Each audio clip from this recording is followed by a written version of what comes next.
మన రేవంత్ రెడ్డి నిన్న జోక్ చేసిండండి, చాలా పెద్ద జోక్ చేసిండు.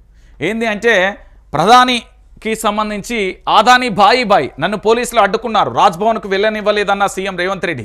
ఆదానికి వ్యతిరేకంగా రాజ్భవన్ ముట్టడి, ఆదాని స్కామ్, జేపీసీకి కాంగ్రెస్ డిమాండ్, దేశ సంపద దోచుకుంటున్నాడని ఆగ్రహం, కేసీఆర్ వైఖరి చెప్పాలన్న సీఎం రేవంత్.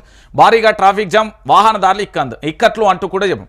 కాదు రేవంత్ రెడ్డిని కంటే కోపం కానీ ఇప్పుడు రామన్నపేట సిమెంట్ ఫ్యాక్టరీ ఎవరిది? ఆదానిది కాదా? మొన్న 100 కోట్ల రూపాయల ఆదాని కాదా?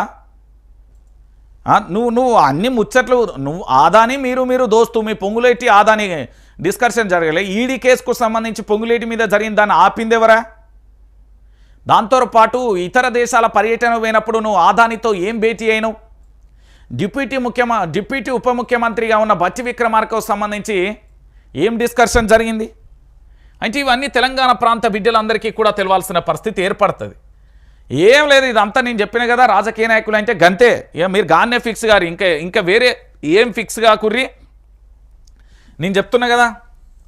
ఇక ఖాళీ కుర్చీలతో కృతజ్ఞతా సభ, బోసిపోయిన ఓయూ కాంగ్రెస్ సభ అంటూ చూడొచ్చు. హాజరు కానీ నిరుద్యోగులు, ఉద్యోగులు, విద్యార్థులు ఎందుకు హాజరవుతారండి నాకు అర్థం కాదు. ఏం కృతజ్ఞతా సభ? ఒకసారి మీకు చెప్తా, తెలంగాణ ప్రాంత బిడ్డలందరూ వినాలి. ఈ తెలంగాణ రాష్ట్ర వ్యాప్తంగా వీళ్ళు ఏంది కృతజ్ఞతా సభ పెట్టిల్లట. దీనికి సంబంధించి తెలంగాణ ప్రాంత బిడ్డలందరికీ కూడా తెలవాలి కదా.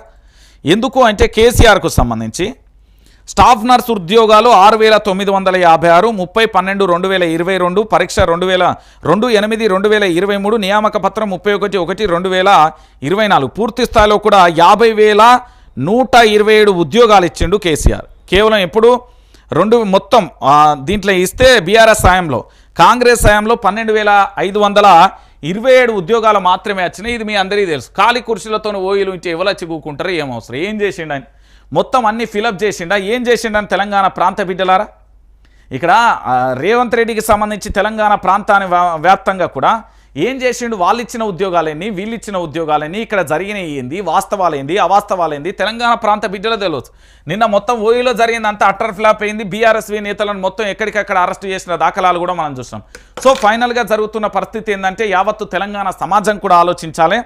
కేవలం కాంగ్రెస్ పార్టీ తెలంగాణ ప్రాంత ప్రయోజనాల కోసమో తెలంగాణ ప్రజల కోసం మాత్రం ఇక్కడ చేస్తలేదు. కాబట్టి యావత్తు తెలంగాణ సమాజం కూడా దయచేసి మీరు అందరూ కూడా ఆలోచించాల్సిన విషయం ఏంటంటే విద్యార్థులు, నిరుద్యోగులు